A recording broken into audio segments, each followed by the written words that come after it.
Hi guys, the question today is, does the Home Inspection Advisory Committee in New Jersey tell home inspectors that, hey, you guys have to call out a specific defect other than, of course, material defects? And actually there is such a thing. And that one defect is aluminum wiring. So that's single strand aluminum wiring in homes that were built from like the 1960s to the early 1970s. And the issue with aluminum wiring is that when you run a current through the aluminum wiring, it expands. When you turn the current off, it contracts.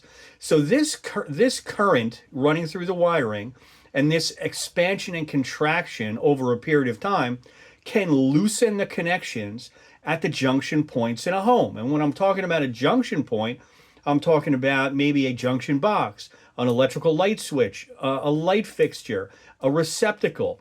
And you would have multiple of these points that are subject to this issue in a home that has this single strand conductor aluminum wiring. So the Home Inspection Advisory Committee says to us, hey, we think this is really important and you guys must call it out. And the issue is also with insurance companies. Insurance companies understand that this type of wiring can create additional fire hazards in a home. And this is a known thing. This is just not speculation. This is factual.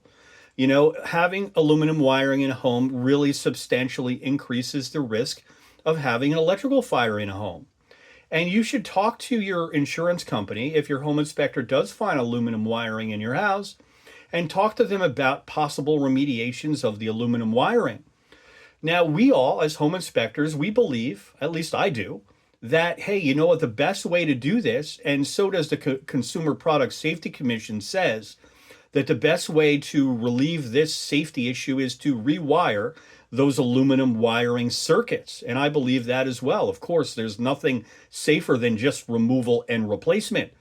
There's another thing called pigtailing, where you take a copper wire, an electrician takes a copper wire, and uses a special wire nut to connect that copper wire to the existing aluminum wiring.